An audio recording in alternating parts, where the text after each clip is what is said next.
guys, what's going on? It's Sunday. Thank you guys with another video. And if you've been living under a rock, then you probably didn't realize Fortnite Mobile has been launched. But since most of you guys don't live under rocks, you know Fortnite Mobile has been launched. And if you got an iOS device that is supported, which we'll go over here in just a minute, you've probably been playing it if you got an email, or you might have been trying to get a friend code. By the way, you guys can check out our previous video. We are giving away invite codes to Fortnite Mobile, so you go check that out. All you have to do is leave a comment with your Twitter username, and we'll be choosing one random person from the comment section each day for the next week.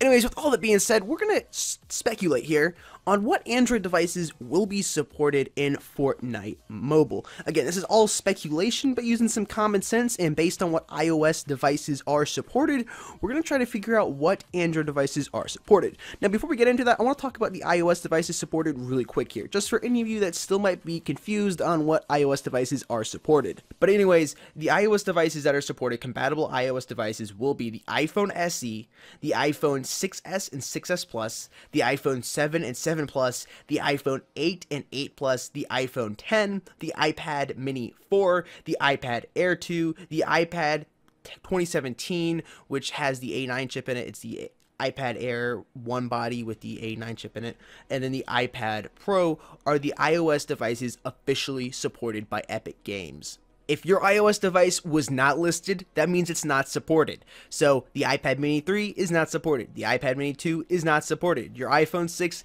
is not supported. Now, the reasoning behind this is supposedly because the iPhone 6 and 6 Plus and older iPads only have 1 GB of RAM, and the game needs at least 2 gigs of RAM to run. So you're either going to have to upgrade your device or play Fortcraft. Okay, so now on to the Android devices that will be supported. This is a speculation. We have nothing confirmed.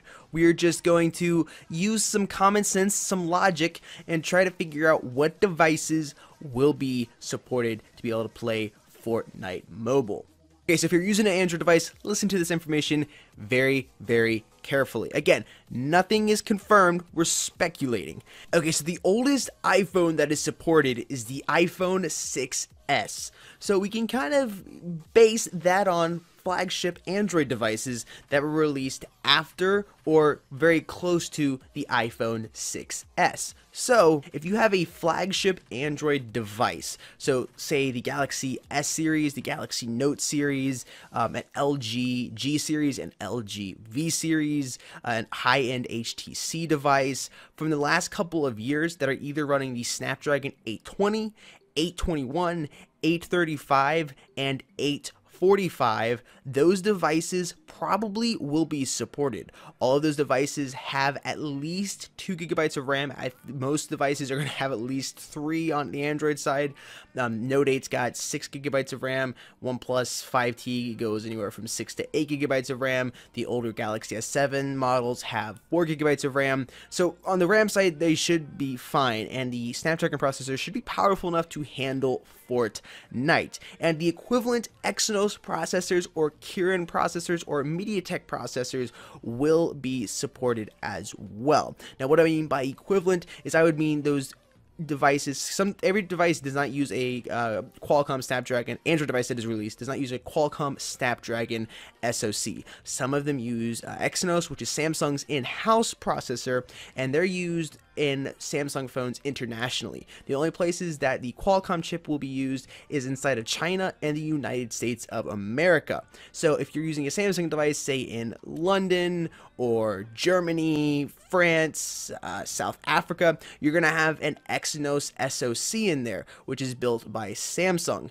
If you have a Kirin SoC, you have a Huawei device. Now, going back to the Galaxy S7 and S7 Edge, the Exynos processor in them is the 8890, so the Exynos 8890. The Galaxy S8, S8 Plus, and Note 8 come equipped with the Exynos 8895. And then the newly announced Galaxy S9 and Galaxy S9 Plus come equipped with Samsung's Exynos 9810 processor. The equivalent Kirin chipsets would be the Kirin 950, 960, and 970. Okay, now you might be thinking to yourself, Sudden, how do I know what processor I have? There's a couple ways you can do it. Open Google, search your phone name and what processor you have, or you can go to the Google Play Store and download an app called CPU-Z. Once you've searched that up, download it, I've already downloaded it. You open it up, and as you can see right here at the top part of the screen, it says a Qualcomm Snapdragon 835. I have a Galaxy Note 8, and I'm in the United States, so that is what I'm rocking. Very, very easy to see that. You can download that from the Google Play Store or do a simple Google search. If I had to bet, those are the devices that will be supported. Now, of course, there could be more devices supported in the future, such as Snapdragon 652 devices, but I'm not totally sure on that. I really think this is probably going to be the safest bet.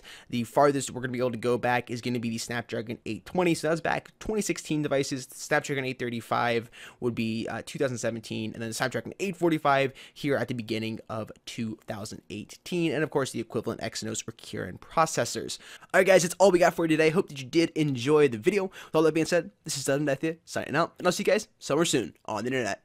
Peace.